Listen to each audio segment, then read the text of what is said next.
before you. Okay, thank you very much. All I wanted to confirm.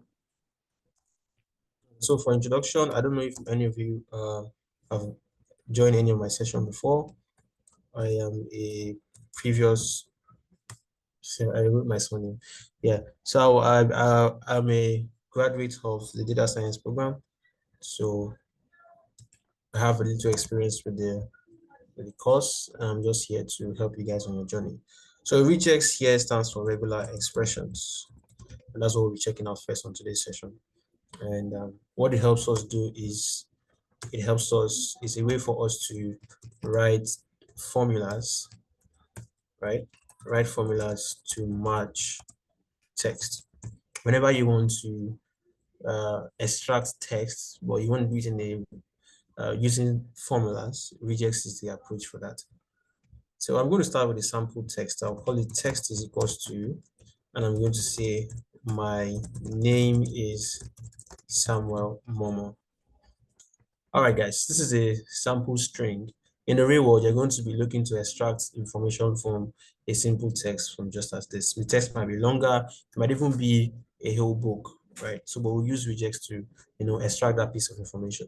So if I also extract something from this data, let me make it more, to have more information.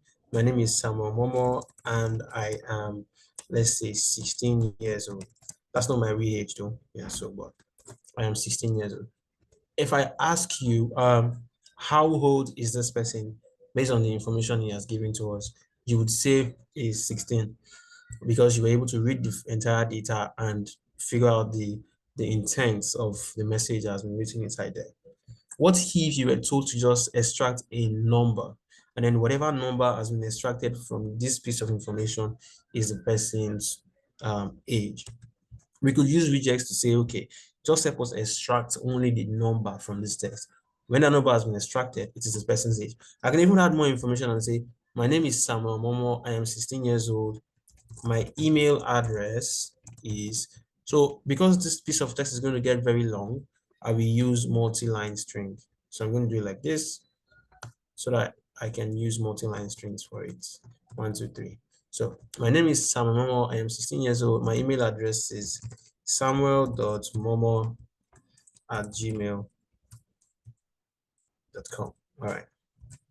That's not my real email too. This is just for demonstration. So keep that in mind. So if I was to extract Samuel's age from here, I just need to extract whatever value that looks like a number. If I'm to extract his email, I just need to extract something that has a particular pattern of this kind of pattern. So that's where regex comes in. So to do regex with Python, you need to import RE. RE is a package for regex in Python. So you need to import RE. After you have imported RE, you have to now take advantages of all the functions and objects inside of RE. So there are so plenty. You just pick the one you need to achieve what you want to achieve. So in your materials, you were taught how to use re.search, re.findAll, and all of that. So before we start focusing on using these functions, let's do a little intro as to the kind of strings that you can write in regex. In regex, if I write something like this, Samuel, so I want to write a pattern I'm looking for in regex, and I say, find me Samuel. This means I'm looking for anywhere that there's Samuel inside the string. So let's see how I'll use regex to find Samuel inside of text. Now, we mostly start by calling re.search, sorry, and we give it Samuel because I'm looking for Samuel, right? Or where am I looking for Samuel? I'm looking for Samuel inside of this text variable. So I'm going to say search Samuel inside of text. So if the name Samuel is there, I'm going to get it. So, but the thing is, when you just do this, what you get is a match object. Are you guys hearing? When you use the re.search to search for something, what you get in return is a match object. The actual result is inside the object. If you see, right, this entire thing is an object. It contains the name of that object, the location where the search result was found, and the search term itself, the keyword that was found. So we don't need the name of the object. We don't need the location. We just need the person that matches that search. So to actually get this person that matches the search, all right. So to get the person that matches the search, we save this entire object in a variable. So let's see. Let me show you how we'll do it differently. We'll save this in a variable. Most of the time we use the word match. Yeah, we say match is equals to what we are looking for. Can you see it? And then if match. So meaning that if this object right here exists, it means that something was found. So don't confuse this match for this match. They're not the same. Maybe I should use a different variable name. Let me say result. All right, let me use result. So if result means that, when something is found, an object will exist for that thing that was found. So I'm just saying that if that object exists, which is this variable, then I want to print that variable, which is result. I want to print the group. So group, we use the dot group method to tap into the match that has been found. If you don't use dot group, you won't be able to get this match guy. So, and then let's see what came out. You saw how Samuel came out, right? That means that Samuel was found. If I do Dockers, are we going to find Dockers? Sorry, are we going to find Dockers? You see how there is nothing printed out? It's because Dockers was not found, a result variable never existed because nothing was found. So a result variable, which is this match object, only exists when something has been found. So most people usually put an else and say print not found. That's what most people do. You get. So instead of just saying something blank, you see a more descriptive output that says not found. So that's just it. So that's how you use the search. But then writing this just means you're looking for a literal mention of the word Samuel, a literal mention of the word Dockers. Now, in the real world, we're not looking for literal mentions. Like to solve real problems, we mostly look for patterns. So we're now going to learn how to write regex that have patterns, not just literal characters and words. We want actual patterns. So one of them is looking for something that is numeric in nature, like 16. I need to find the age of someone. So I'm going to do like this. I'm going to say re.search, open bracket, close bracket. And I'm going to write a pattern. Now, most of the time, it's easier for you to write that pattern as a string before you start searching. So here I'm going to say pattern is equals to, most people, you can either write your pattern as a string or you write it as another style, what we call compiled pattern. But let's write as a string, an innocent string that we'll start with. So to write a string for what the pattern should look like, you must start with R. If you don't put the R statement there, it's not going to work in your favor. So now, in my pattern, what am I looking for? I'm looking for something that matches a numeric, something that is numeric. So you now have to ask yourself, in regex, how do we find numeric values? So if you open your notebook or your materials, you'll find out that you've been taught something called this guy called /d. /d is used to represent numbers from 0 to 9. That's what /d is used to represent. /d represents numbers from 0 to 9. So I'm just going to tell my pattern that I'm looking for a /d. This means that anything that is between the range of 0 to 9, that is what I'm looking for. So let's see what happens if we use this pattern to search for something. So that thing I'm searching for to me is the age. So I'm going to say my age is equals to a search of this pattern, right? A search of this pattern inside of where? Inside of my text. So if you've forgotten, text is this guy that we have right here, okay? So search this pattern inside of my text.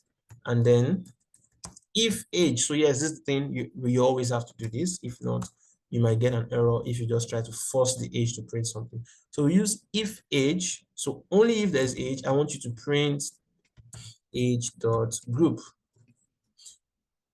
All right. So yes, you must always do it like this if you want to get that match guy. So I don't need to put an else. I'm okay with this, and let's go. What number came out? Can you see the number that came out? Just the number 1. Just the number 1. Why are we getting just the number 1? Why didn't we get 16? Why didn't we get 16? That's because you said you're looking for a /d, anything within the range of 0 to 9. Well, 1 is within the range of 0 to 9, and it gave you the answer. So it's not going to give you 1 and 6 because what you wrote just meant you're looking for one number. Can you see it? If I was looking for two numbers, then I'll do /d/d. Can you see this? /d/d. This means one number and then another number. So let's see what we get. Do we get 16? Do we get, you see how we got 16, right? That is it. So whatever it is you write represents just one thing. But the thing is, people don't like to repeat themselves with this /d/d. So they use meta characters. They use meta symbols. So let me just put some of the meta symbols here in a markdown cell. We have the plus sign. We have the plus sign.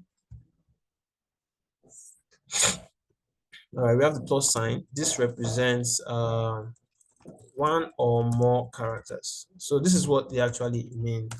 We have the dot sign. Let's know the star, and this represents 0 or more characters. Yeah, 0 or more characters.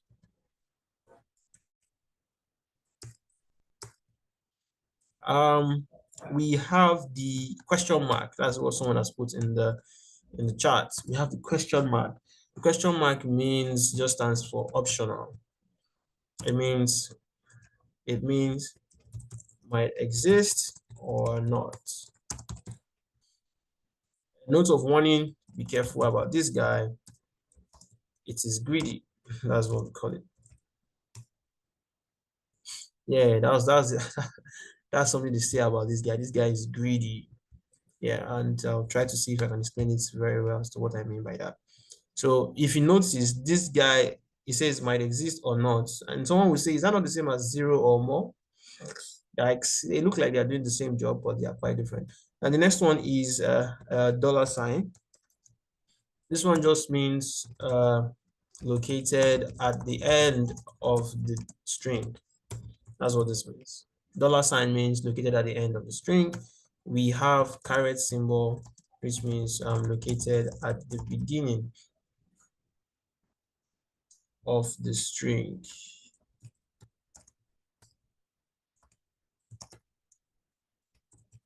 Okay, so armed with this information, it's now up to us to refine our search term using these meta characters to see how far we can get.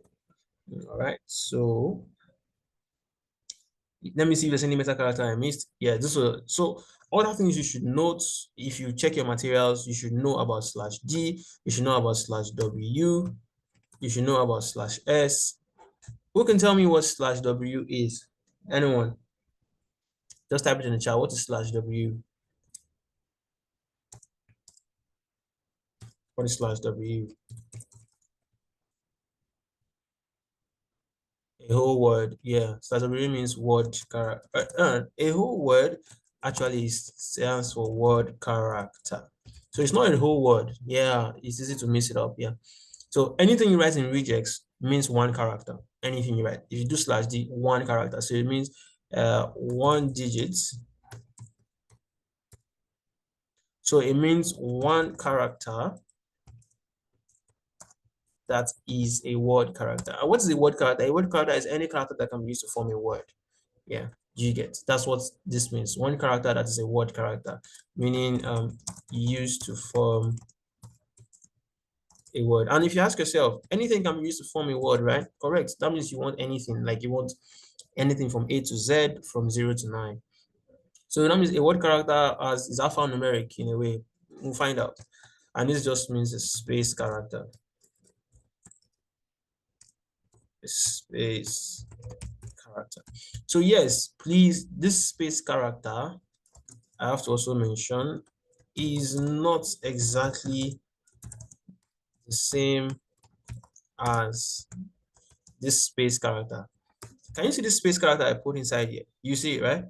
Now, let's say on every OS, or system. So somebody using a Windows machine, maybe this /s would be the same as a normal space character, and it works for you. But if you were on a MacBook, the same space that was being seen as a /s is not the same. So the only time you see this is your space that you write here, right?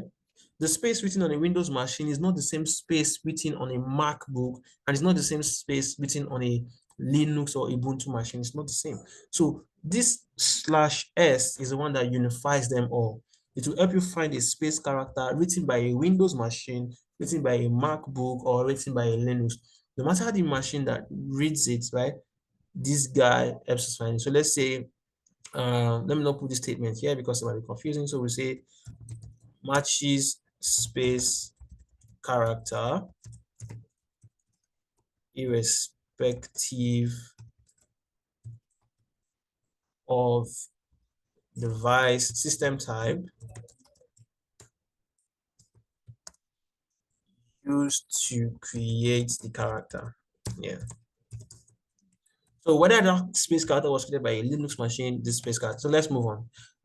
Now this is they are not showing, so I just do like this. I'll cover them like this, maybe they'll show better now. Yikes. Okay, I'll use raw for them. Yes. You've heard of raw, but you've never really used it, right? So I use raw when I want things to just remain the same way I wrote them. That's why it's called raw. Yeah, you leave them. So I'm using raw for this. I used Markdown, it wasn't looking nice, so I'll leave it as raw. All right, so let's go. How would I refine this search to find me 16? Well, let's go. So refine the search. Instead of doing /d twice, I'll just say /d plus. It means I need one or more characters that are what's it called? That are numeric. So let's go. When I search for it, you see how 16 comes out. So it's going to give me that person that is more than one digit. It's not going to give me just one. It will give me 16. Right? So let me bring our text here so we can see the text again and we can refine that text. If I make this text to not be 16, I put 163. Is it going to give us 163? Let's go. I run this, and I get 163. So earlier, if I had done only /d/d, it means I will only get 16, two numbers. So I don't want just two numbers. I want this number, whether it's up to a million numbers, as long as they are together as one digit, I just put plus there and to give me the 163. So the next one is times. Well, in this case, if I put the times and I put the plus, will I get the same result? Yeah, the times means, what does times mean? Let me see. It says 0 or more characters. 0 or more characters. So why isn't it working in this case? Let me make this 16 and see what we get. 16. Let me print age and see what we get. Age. All right, on it. When we use the times, nothing came out. But if we use a plus, something comes out. That's weird. So let's see. 0 or more. Now, if you look at this guy, there's a 1 found. After the 1, there are more characters after it. Okay, so in this case, I will do something like this. Let's see.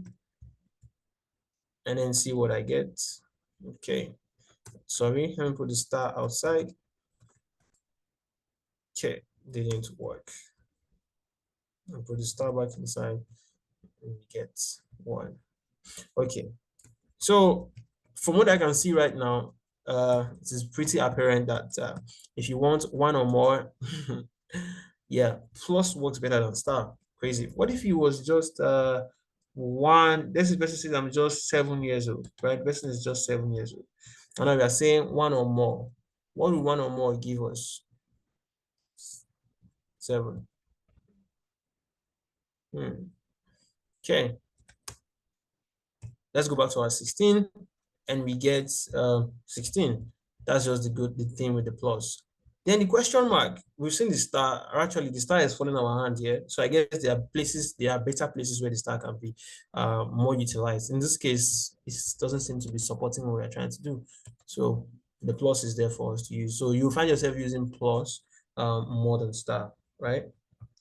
So the next one is the question mark.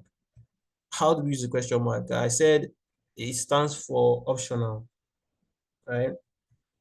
It may be there or it may not be there. And I also mentioned that it was greedy. So let's try to put question mark with the backslash D. I think it's going to give us, it's going to behave the same way that our star guy was behaving. So let me put a question mark and let's see what we get. Yeah. So the question mark guy, I mostly use it when I'm looking for brothers, like when I have a very special kind of pattern I'm looking for. But in a simple pattern like this, I think the star and the, what's it called, the question mark, they are just unnecessary. Yeah. So a time will come when we'll use that question mark and star, and that's when we're looking for something like an email. You see this email, right? When we're looking for this email, that's where the star and the question mark would come in better for us. So for your numbers like this, just use plus. What's the next one?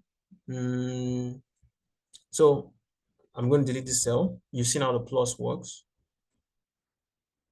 So I've looked for someone's age by doing /GW. Next thing I want to look for is an email. That's the next thing I want to look for. So really, what determines the kind of search you make is what you're looking for. You only write a search for what you're looking for. And see this formula I wrote here, you could write a different variation that gives you the same answer. It doesn't matter as long as we arrive at the same result. So let me get the email. I'm going to say email is equals to re.search. But what am I searching for? I'm searching for a pattern. So I'm going to go up here and write my pattern. Pattern is equals to RER, my string.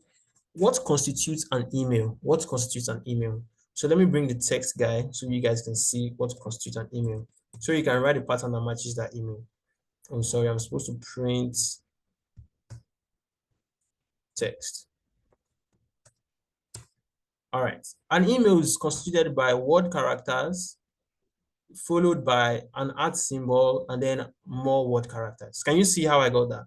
Word characters, an @ symbol, and then more word characters. So that means if I say I'm looking for /W, so let's try this. Search this pattern in our text. And then if the email exists, I want you to print, print email.group.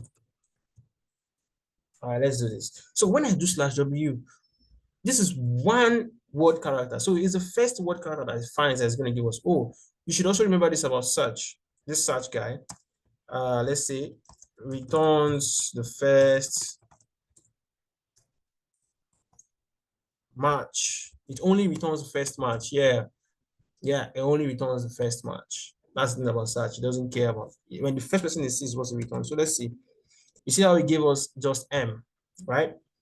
But the thing is, I'm not looking for just M. I'm looking for word characters, and not just one of them. I'm looking for multiple of them. Do you see how my /W? You see how I put it plus? I'm looking for more of them. So when I run this, it gave me the first one that has multiple word characters inside of it. Well, my aim is not the first guy that has multiple word characters. It's the one that has multiple word characters before an @ symbol. You see my @. And then let's see what we get. You see how we got the momo, right? Very good. That means that dot is not a word character.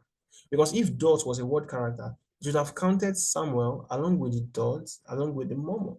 But as you can see, it started only from momo up to the @. Are you seeing it? Which means that that dot is not a word character. So how do I make this guy find me an email in this fashion? So this is what I'm going to do. I'm going to say /W dot, and then it's going to find me.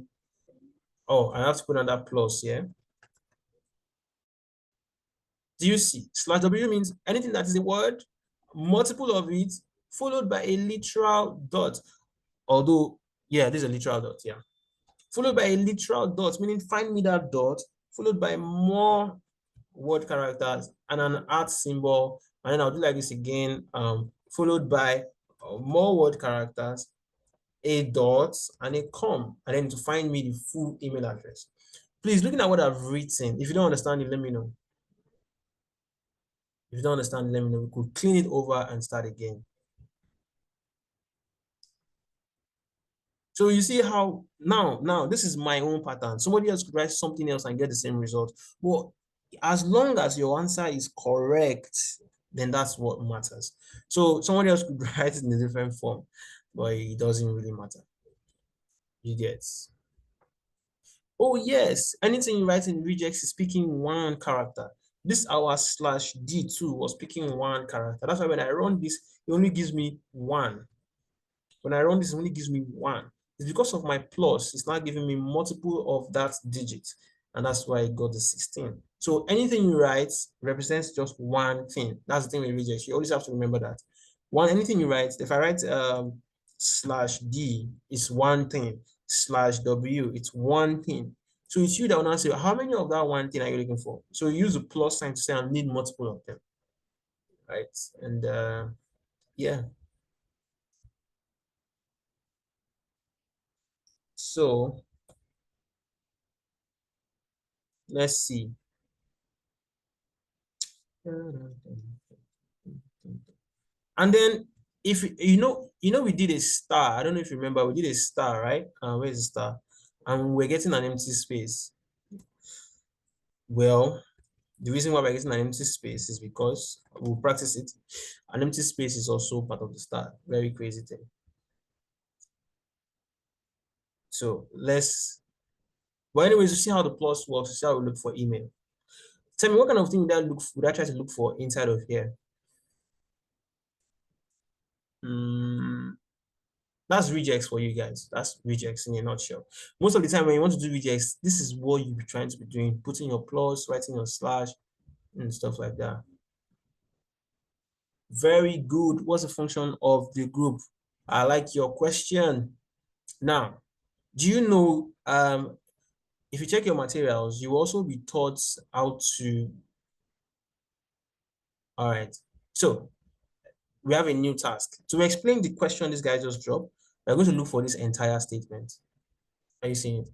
This entire statement. My email address is, I'm looking for this entire statement. Instead of just looking for the email address, I'm looking for someone that actually says that my email address is. But the thing is, this could be one thing I'm looking for. Use the dot group when you're looking for different groups of people. If you look in this my regex that I wrote here, how many group of people do you see here? Try to answer, like, this regex is the coming together of different strings, like different characters. Would you call this one group, or you will call this group 1, group 2, group 3, group 4, group 5? Like, what do you think it is? If someone told you that patterns can have groups, and I ask you, how many groups do you see in this pattern? Just take a wild guess. How many groups do you see in the pattern? How many groups do you see in the pattern? Now, you don't know what a group might be, but by looking at it, you might think, maybe groups are people that are separated by something looking special. And then you say 3 groups. Now, we state that groups are separated. Groups are covered by parentheses. This is how to spell it. Yes, groups are covered by parentheses. So look, using your ordinary eyes to look at it and not knowing what group means, you would think, yeah, there are multiple groups here. But then to regex, something is only considered a group if it is covered by parentheses. Now that all these guys are covered by parentheses, how many covering do you see? Just one covering. So if I have another one here like this, and I say /d, then this means that this first covering here is my group 1, and this one is my group 2. That's why this group guy exists. Just in case you have multiple groups, you cannot tell him, I need only group 1, I need only group 2. That's the use of it. But most of the time, for simple searches, we don't create groups. So that's why we are not using, there's nothing inside of here. So let's do something that allows us to use groupings. And then we'll see how we can be changing 1, 2, 3, 4 to look for what we need. So let's do that. This is our text. Let me print our text so we can use it to our advantage. So after this demonstration, we're going to move to visualizations.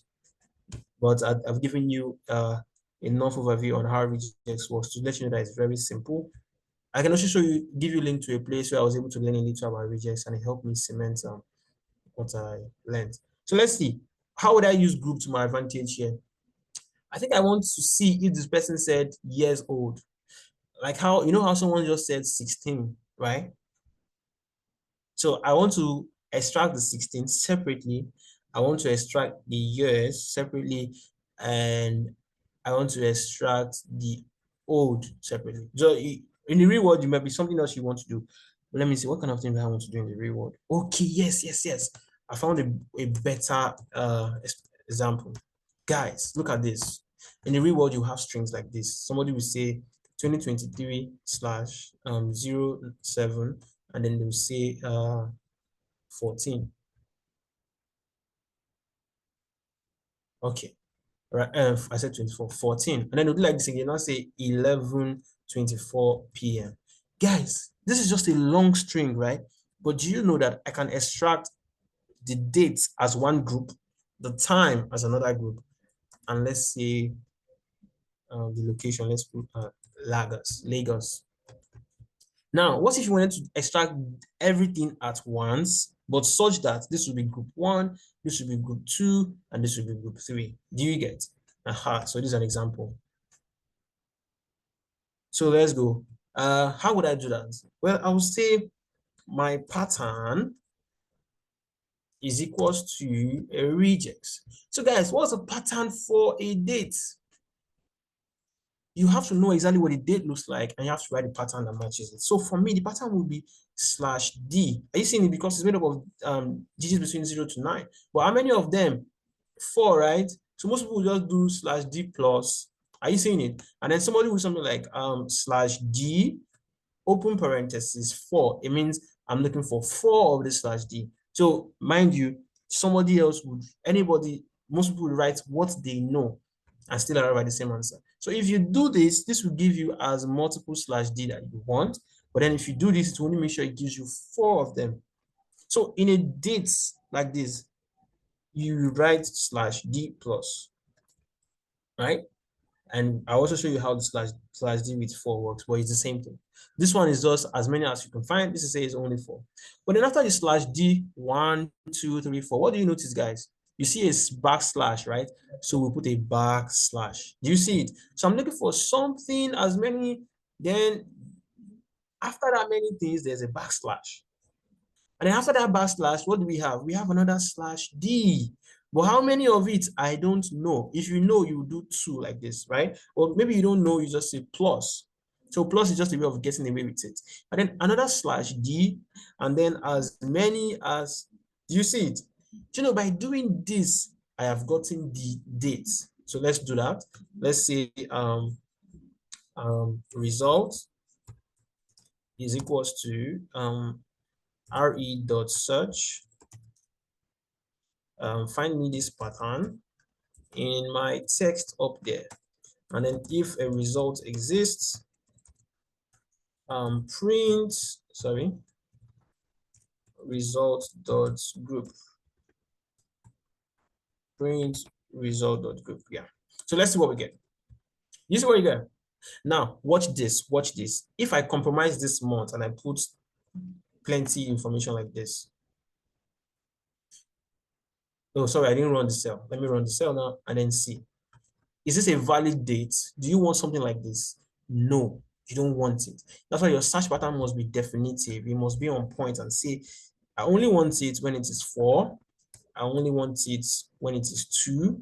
I only want this when it is 2. Now, if someone lied, if someone put a rubbish date, your pattern would not carry that rubbish date. So do you get? So know when to use plus and know when to say, I actually know the number of things that I want. So in this case, I'm going to settle with using 2. Open braces and put 2 because 4, right? Because that's what I want. I don't want the person to just put something. I will just carry the rubbish that the person put there. Do you get? But then, if you see, we're not making use of 1 inside it. That's because we have not made this to be a group. So when I cover it with brackets, it now becomes a group. I cover with brackets, it becomes a group. And when I run it, I can say group 1. And then you see how group 1 is the same as the normal group. But if I ask for group 2, I won't get anything because I'm getting an error because I did not put a second bracket. Do you get? So it's only if you have multiple brackets that you start changing. So in our second bracket, what are we looking for? We're looking for a time, right? So I'm going to say, give me a /d, right? That is just 2. But you have to note, will it always be 2? Yes, 2. Followed by what? Followed by a colon. You see my colon? Followed by what? Another 2, because it can be 0, 1, 0, 2, 5, 9, 5, 8. So I'm going to say, give me a /d that is 2, because I don't want somebody lying to me. Followed by a PM. Now, you write your PM, you think this is good practice, but then I'll show you that you can actually make it work for both AM and PM. So let's go. If I do this, boom, this is the entire group. But if I want only group 2, I will now say, I want only that person that is the time. You see how only the time came out. Do you get it? So that's where the group comes in handy. If you don't put any number, you get everybody. But if you put 1, you get the first person. If you put 2, you get the second person. Then I need the location. So I'll do like this, and I'll say /w, as many as you can find. Yeah, and then see, if I remove these 2 here, I get everybody. So if I want just the location, I'll just say 3. I don't have to write a new regex for the location. The location is my group 3. Do you see it? So that's a fancy thing. But then if I change this to AM, will the time be in your group? You see how this is, I'm looking for a PM, but in my search results, it's an AM. So because all these guys are grouped together, this person was not found, then the entire group has been rendered useless. When I try to print the entire group, nothing comes out because there is no PM in what I'm searching for. So when you're using groups, it is nice to use, but it also comes with the caveat that if one person in the group is not found, everybody else will not be found. So be careful with groups. So in this case, how do I make this my thing? Search for both AM and PM. That's where I will now do something. I'll open a bracket here, close a bracket here. This bracket is used to say that you are looking for an A or a P. Anything you write inside this bracket, only one of them will be carried. Let me see if I'm correct. Yes, correct.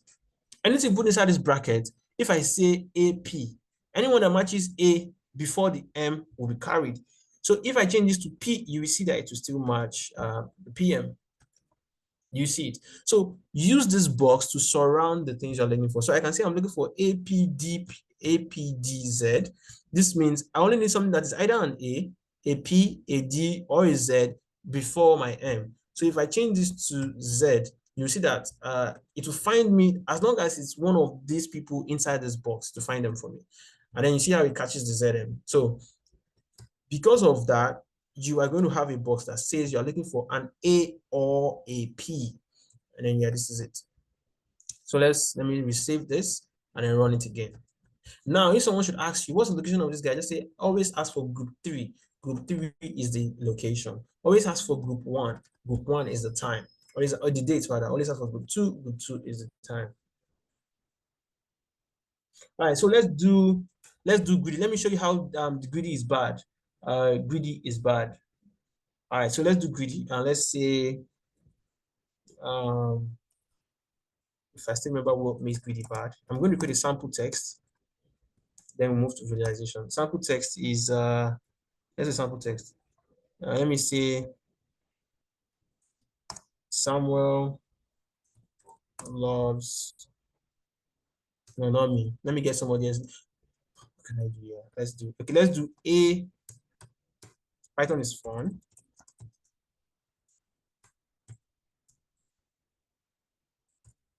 Python is beautiful. All right, so let's find something. I also forgot to mention something, right? Dot, dot means anything. I forgot to mention it. You see this dot, use it carefully. Yeah, it means anything. It's not just a normal dot, it means anything. So be careful with dot. Don't just say you are looking for anything. If you go and put dot, thinking that Python will give you, the regex will give you a dot, I think it's going to give you anything. So let's test it. But let me see where I can put the let me see what I can put, how we can use star. So if I'm looking for where P was mentioned, let's see. So let's do re.search. Search for a P. And let's do oh, question mark, right? Okay, which one is, did I say question mark? Wait, sorry, star. I think it's the star that is greedy. We'll test it out. Let's see. So search for a P, find me multiple P's, and then let's see if re does search. Let me save it as a variable. Let's see, found is equals to, find this inside of text, and then if found,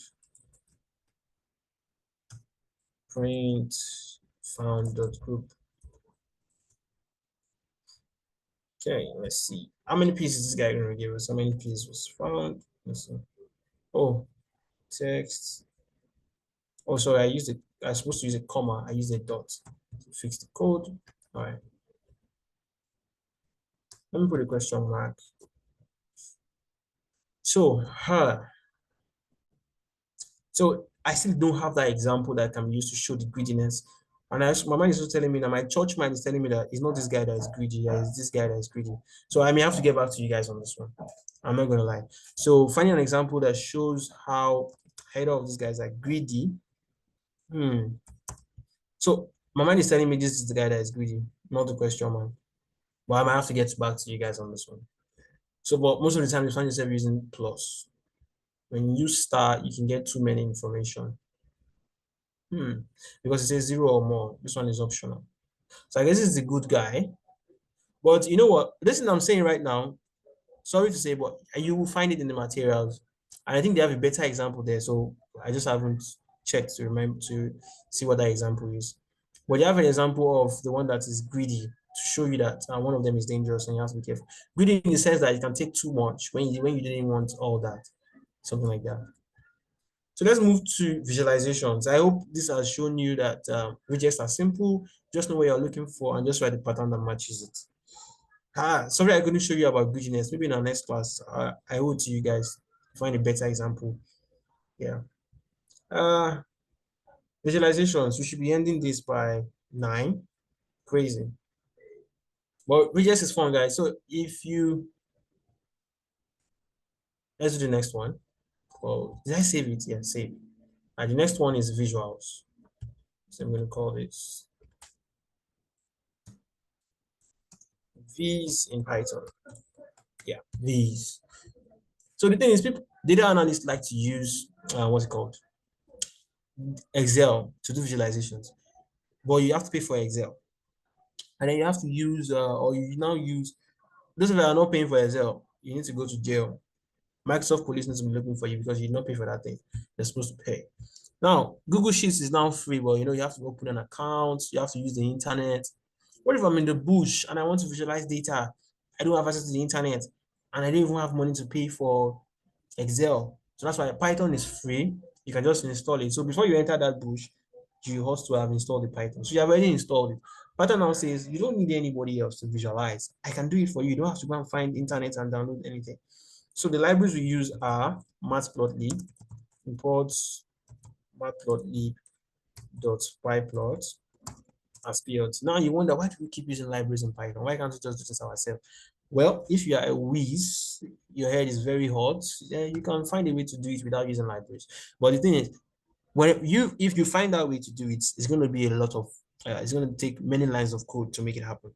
And then somebody now said, or a group of people said, that many lines of code that you want to use to do something, we have stored it inside a library for you. So you don't have to be writing those multiple lines of code to get the same result. Just come and use this library and it will just make the work easy for you. So we use Matplotlib, we use Seaborn, and then we use Plotlib.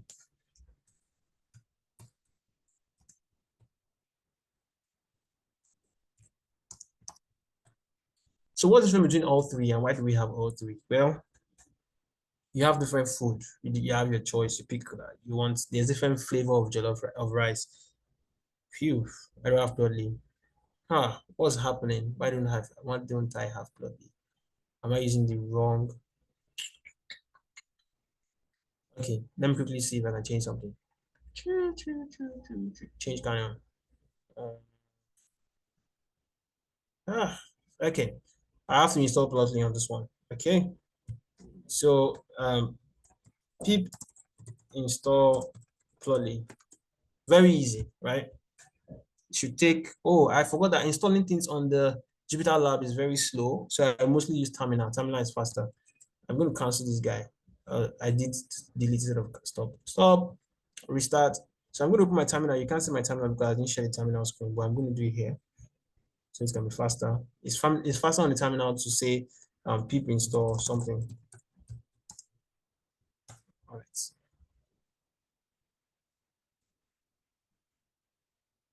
Oh, someone said I didn't spell it well correctly too. Imagine me trying to install something that I know. Let me see. Thank you. Plotly. Yeah.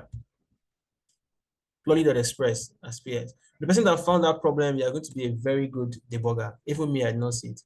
Thank you very much for saving our time. So yeah, so I was saying you have different variety of rice.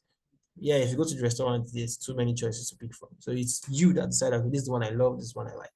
And then if you call an expert, the chef that even cooked the meal, they will tell you the difference between each of them. Even though you, a normal person, will be like, yeah, are they really that different? They still taste like rice. But someone will say, yeah, they are different. So you should know the difference between them. And that's what I want to show you right now. Even though they are all visualization libraries. Matplotlib is the basic guy. Is the basic guy. Sorry, when we mean basic, it doesn't mean you cannot do something. You can do it. It's just that I'll explain what basic means. So number one, basic. Sorry, should we call it basic? Because the guy is so powerful, so I can't call him basic. I'll say yeah, let's just say basic and fast visualization library. That's what I'll say about him. It's basic and it's fast. It's faster than, see, this guy is faster than all these guys. That's just it. Then Seaborn, built on top of Matplotlib. So this one takes Matplotlib and makes it better. Built on top of Matplotlib makes it advanced and easier to use.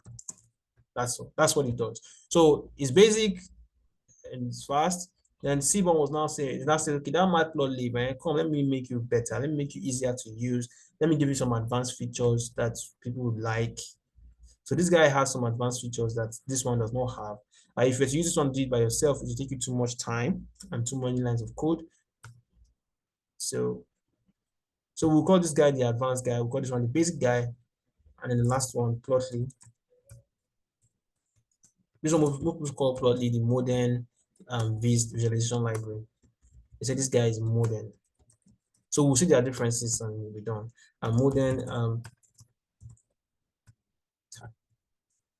visualization and library. That's what it supports.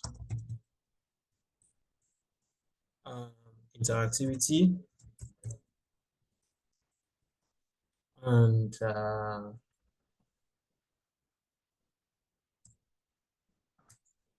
has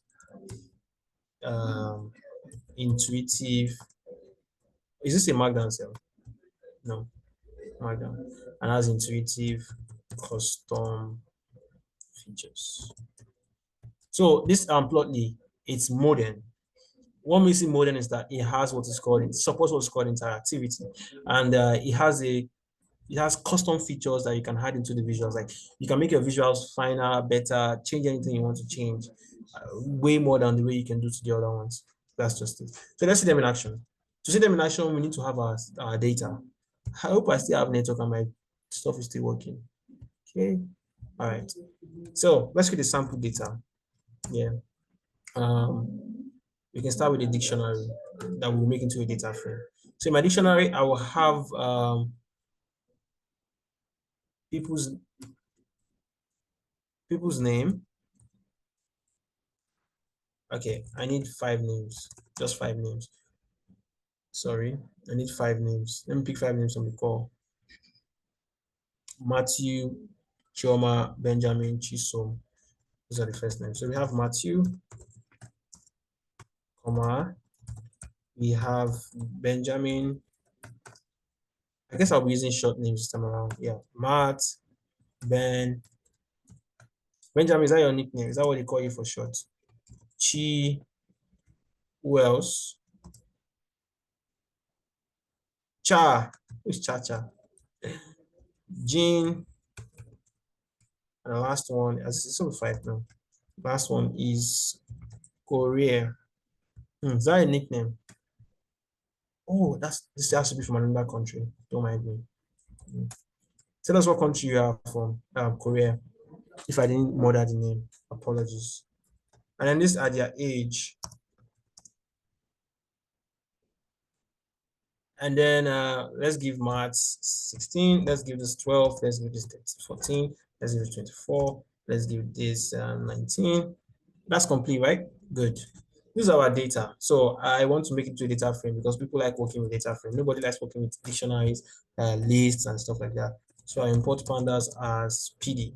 And then I'll say that my df is equals to pd.data_frame, right?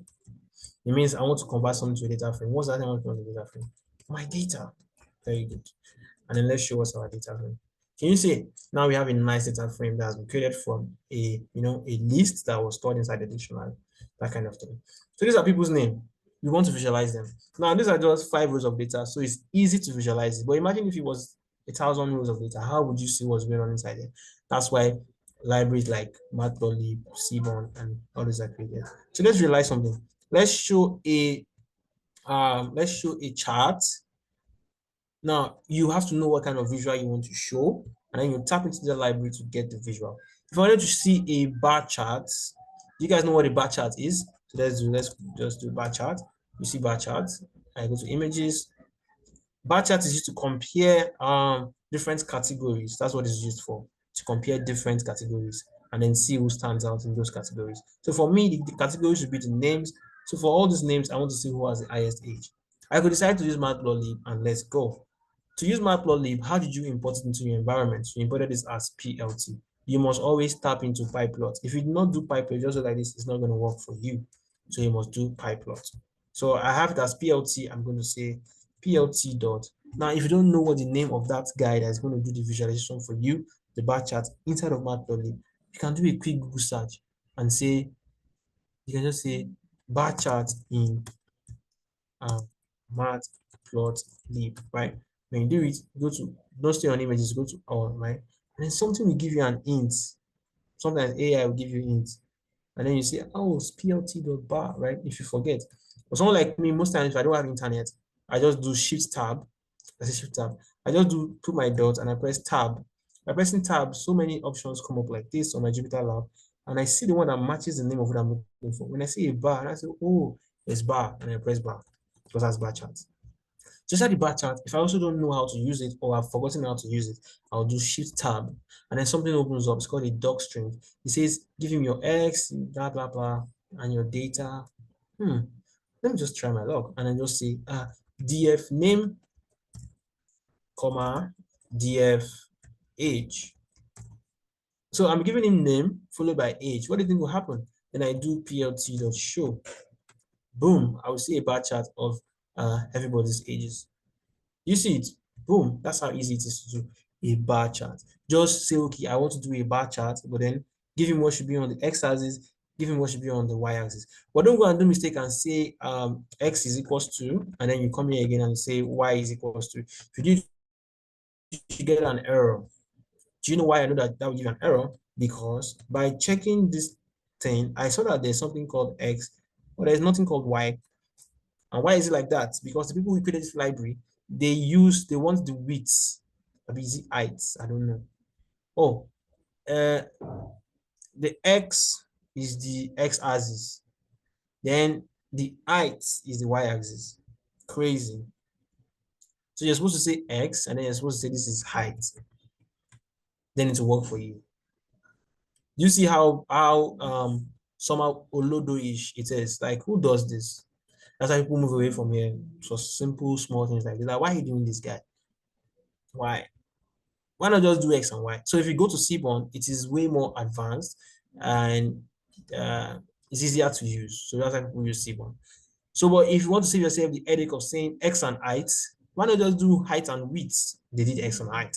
Just remove it and just leave it like that. It will work for you. So you don't have to bother about X and Y and things like that. Why, if you get to Seaborn, you must put X and Y. I don't know who sent them. That's what they designed it. So in Seaborn, if I want to do the same thing with Seaborn, I'll say SNS dot. If you don't know what the name of the stuff is, press your tab. Different options will come outside. Look for the one that matches what you need. And I think it's backplot. So I'll select it. I open brackets and I close brackets. So to check the parameters again, you just do Shift tab.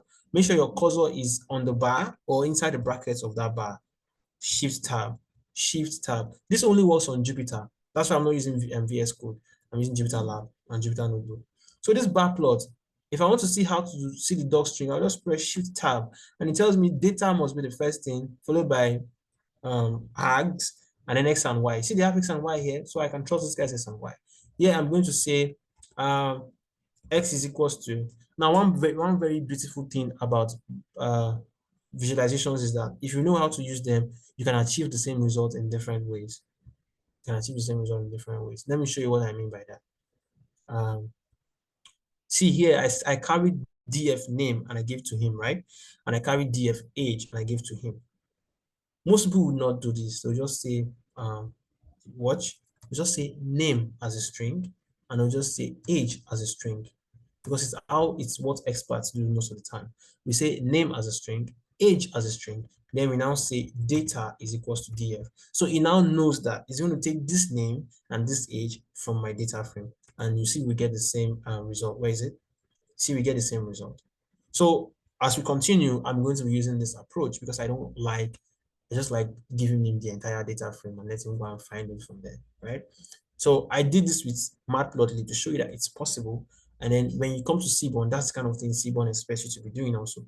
Although you can also be stubborn and just give him df name, it will still work, and give him df age, it will still work. And then I do plt.show. Sorry. So we're given. Let me see what I wrote. Bar plots, df name. Okay, yes. So you must say x equals to, and you must say y equals to. You get? I'm so sorry. That's how they did it. Right? That's how they did it. So now it works. X is equals to df name, y is equals to df age. Now, someone like me, I find myself mostly doing x is equals to name. Thank you. Y is equals to age. Thank you. And then my data is df. Go and find that name and age from this data frame, right? So this is what I do most of the time, because I don't know, it's direct, but you can do anyone. That's the thing. It doesn't affect the performance whatsoever. It's just this way. So it will be easier for anyone to know what I'm doing here. That okay, from this data frame, carrying name and age. So this is Seaborn. Look at it. Nice. Let's now do Matplotlib. Say Matplotlib. Plotly. With Plotly, how did you import it? You imported it as px, so it's only px that can work for you. So I'm going to do px dot. If you don't know the name of that method, just press tab, and then many things are going to come out. Pick your bar. If you don't know how to use bar, do shift tab. The dot string is going to open. And then over here, they don't have data. They call it data frame. Seaborn was calling his own data. Matplotlib was calling his own data, but Plotly, they changed it all around to data frame. And then X and Y. So let's go. So I'm going to say my X is name. Is it name or names? Name. All right. My X is name, and then my Y is age. So you see how we are playing around with X and Y in Seaborn and Plotly. Please, when you go to Matplotlib, it's not X and Y that they call it over there. So be careful. All right. So data is equals to df. Now in Seaborn, I wrote data is equals to df, right? But then Plotly's own is not data, it is data frame. I don't know why they just want to make people to have a hard day. They don't want the journey to be smooth for you, so they're changing things, you know. And then in Plotly, if you do this, it would work, but it's not advisable. If you notice in my Seaborn, I'm putting a plt.show. Somebody will say, is there a need to put plt.show when doing Seaborn? The thing is, your notebook or your program might accidentally someday not show you the visual. Imagine running this code and the visual does not show itself. Like this is Seaborn. I'm running this, the visual is showing right here at the bottom. This is just something that happens by luck. If you want to be assertive with what you want, you must always force it to show using this dot show, because someday you will not use dot show and the thing will not show and then your eyes will open. So you must always use dot show, please. So you see some people, they don't use dot show and it's working for them. They're just lucky that the environment is showing it. Someday the environment will say, I'm not going to show it, because you were not expressive enough to that environment that you should show it. So that's happened to me several times where I don't use the show and nothing will come aside. That's when I remember that, oh, I must push show, and then it shows. So please always use show. So it shows to you all the time. Because one day for the thief, I mean, every day for the thief, one day for the owner. All right. So yeah, with Plotly also has its own. Right now, it is showing to you, but it's not good habit. And Plotly advises that we save it in a variable. Plotly advises, people that created it advises, it's not me, that you must save in a variable. You can call it anything you like, right? I'm just calling it fig. Fig is a simple name. Then you now see that variable should show itself. Do you understand? This is the syntax for Plotly. But then some people that will teach you, they will remove all of this, and it's not good practice. But I'm showing you good practice here. Save in a variable, set that variable to show. Boom. And then good. Now, one thing with Plotly is that, I say Plotly, see this Seaborn, look at this guy. Look at this guy. How else can I see this guy outside of this cell? Look at this. If I want to see this Seaborn guy, if I want to see it, I can't see it outside of this cell. Why? Because I did not save it in a variable. That is the thing that Plotly tries to make easier for you. Plotly say, save it in a variable, call that variable anywhere, anyhow. Look at it now. I can stay here and say fig.show. I don't have to worry. It has already been built. That's why Plotly is a what's it called? Plotly is a modern library, modern visualization library. I think you can do the same thing with Seaborn. It's just that nobody actually does it all the time. Let me try saving this and say fig. Let's just say sample or sample. Yeah, is equals to. Will it work? Okay. Let me print sample. Boom. See, let's just say to show. You see, you can't save it in a variable. So it's advanced, but it does not have that ease of use that Plotly gives you. So Plotly says, save our stuff in a variable, use that variable anywhere you like. So for me, I can say name, age plots, right? That's what I can call it. And I'll say name, age plots, come and show yourself. So that's the beauty of Plotly. I've showed it to you. You see, 2 lines of code to get your visual. That's how it is in visualizations. They are very easy. Just kind of have an idea what you want, and then write out that idea, write out the code to match what you want fulfilled. And that's it. So let's now see how we can add colors to these guys. Let's add colors to this guy. So you know how I told you that Matplotlib is basic. I also forgot to mention that it is basic, manual. Yeah, it needs to be added there. Basic, manual. Nah, we can't say basic code because that guy is powerful too.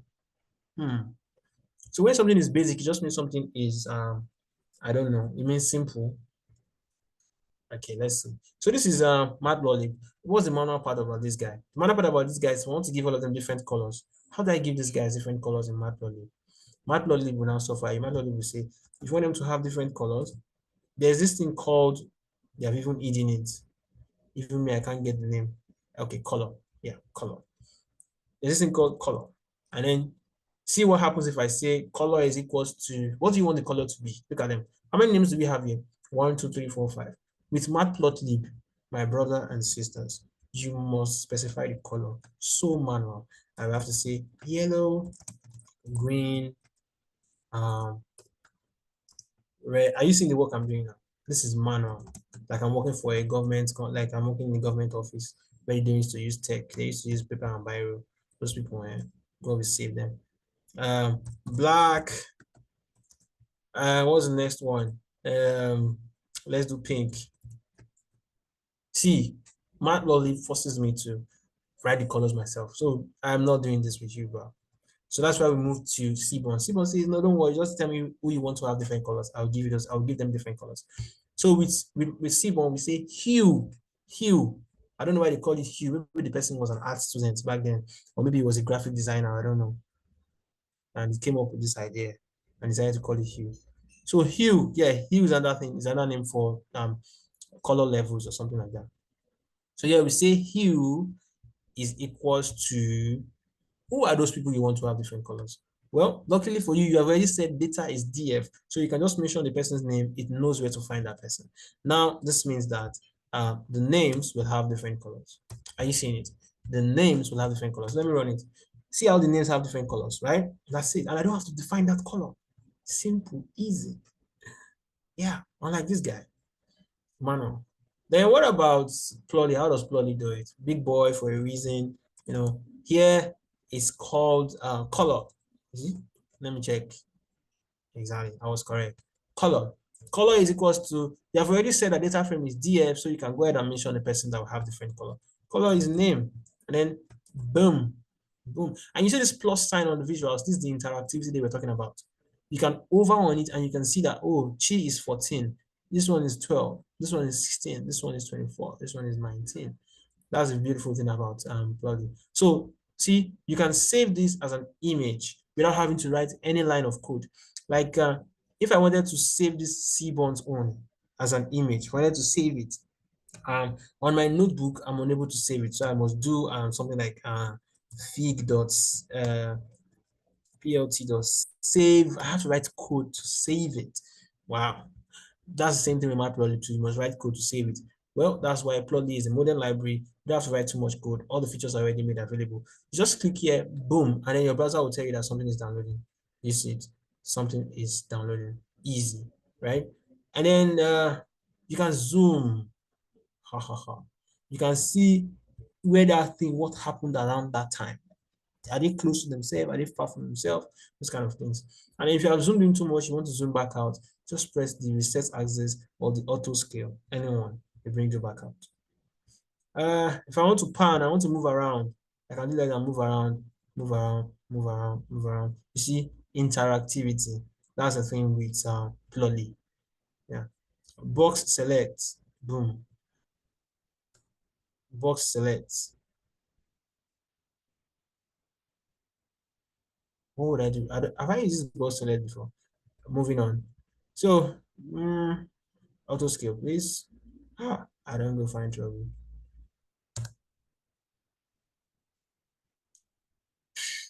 We run the cell to save me. Thank you. All right. So I don't really use this. So that's shown right now. But you can use this to zoom in and zoom out. We start as this. And if you want to read more about Plotly, just come here. See, they have a link to their stuff and you can read about it. Any question, guys? Any visual that all these, the two of them have, Plotly also has. Yeah. So do you have questions, guys? Questions? Blah, blah, blah. You guys are welcome. Very welcome. So most of the time, which visualizations do I use? I'm mostly using Plotly, but then I'm only using Plotly because Plotly is fine. That's why. But then, if I'm building something that has to be fine, I use Plotly. If I'm building something that is just for exploration's sake, I don't care about beauty. I just want to get facts. I just want to get insights, and I need them fast. I'll use Seaborn. Yes, I don't use Matplotlib because I cannot be setting colors manually like this. So I mostly use Seaborn. So let's see your questions. Someone says, if the challenge is to use Matplotlib without having cell, how to process? If the challenge is to use Matplotlib without adding cell. Right, so can you help us rephrase so I can grab what you mean? Or if somebody understands, okay, you guys can turn on your mic. Sorry about that.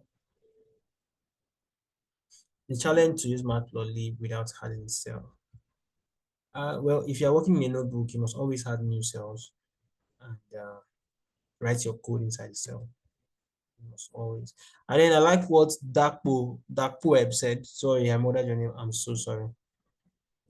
He said, pick one beauty and take home. That's the truth. Pick one beauty and take home. Last challenge, visualization. You see this one? Are you talking of the code I wrote here?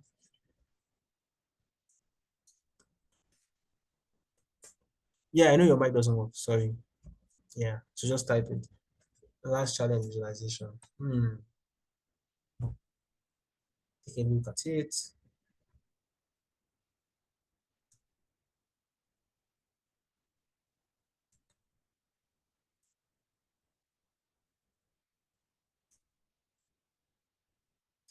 Okay. All right. So, but then these visualizations that we just did right here, they are not best practices. Yeah.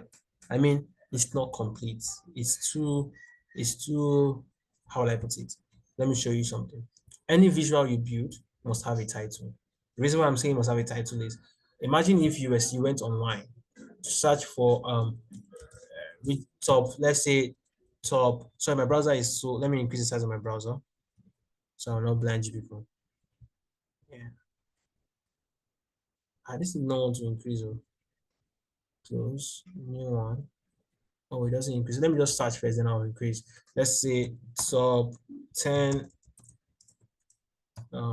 richest countries. What am I typing?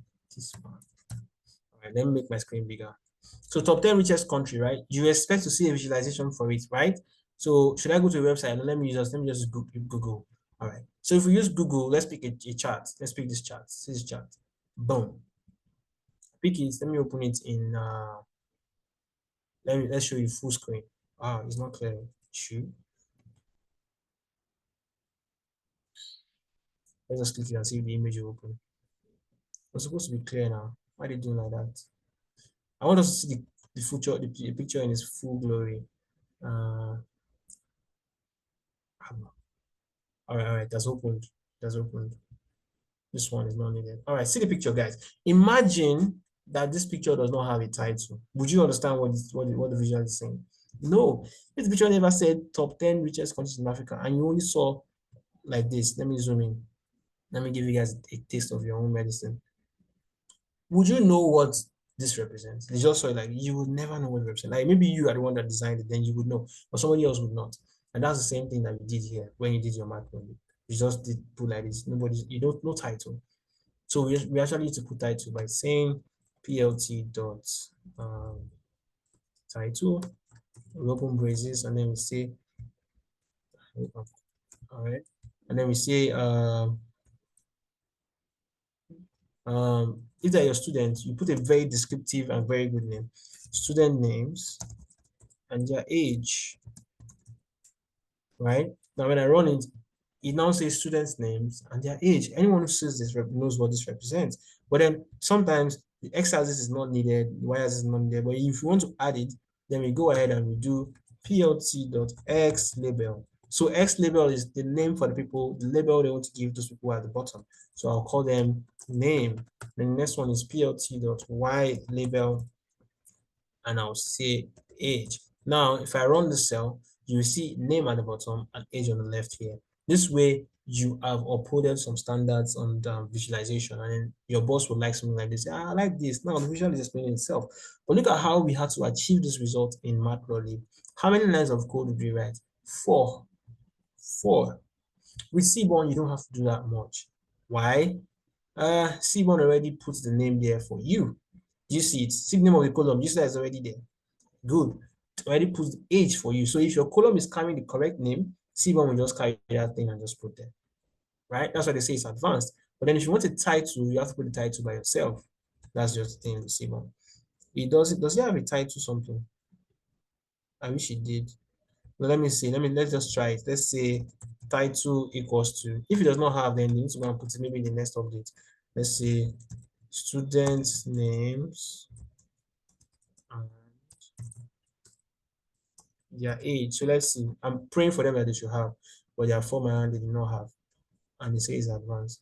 Let me go and work in that thing and change things for them. We just do PLT of title, like a close bracket, and I'll put it inside there, right? So what you got with 5 lines of code, where is it? 5 lines of code. With Seaborn, you just do with less. That's just the thing. That's just the thing. All right, good. So Seaborn will carry that thing and just put it there for you. Why with Matplotlib, how do you achieve the same thing with Plotly? Well, that's why Plotly shines. See this guy. Let me show you. You're supposed to get title. Do you see title? Yes, modern library. Yeah, so let's go. Title is equals to, yeah.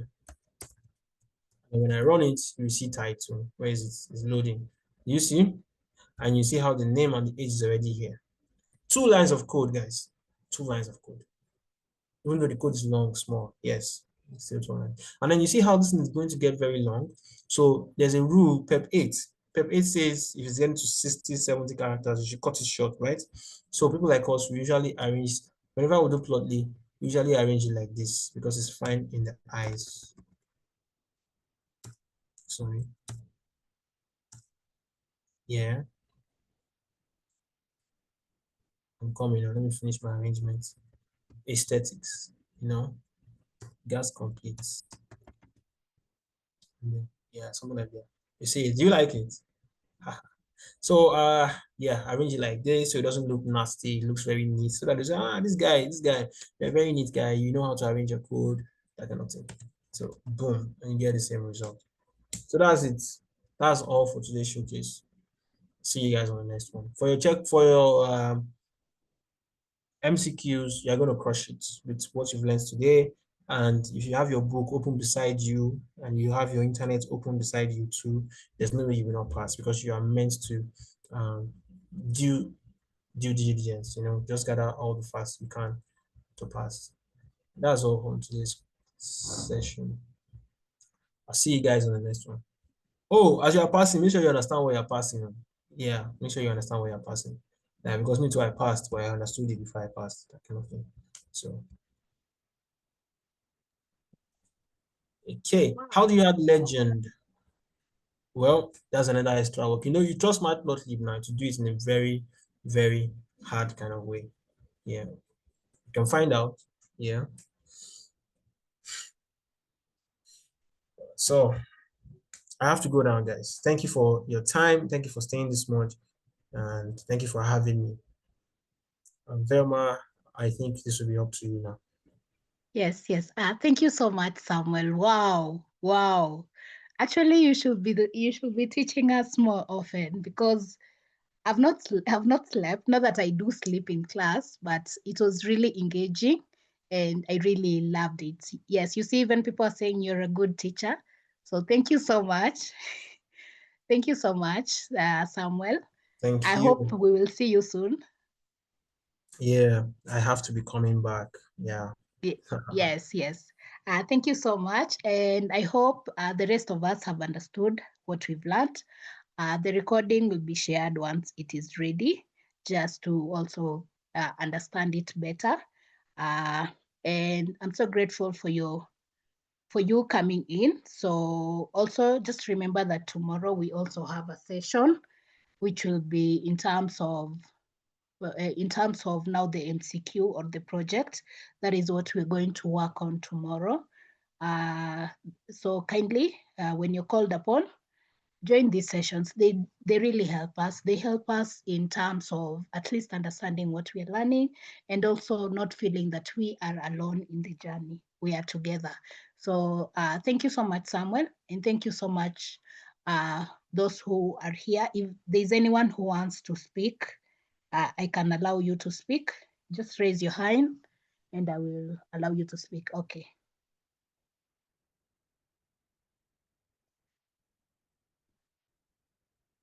Yes, you can speak.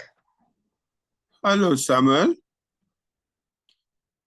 Samuel, thanks a lot. You really did a huge job for us.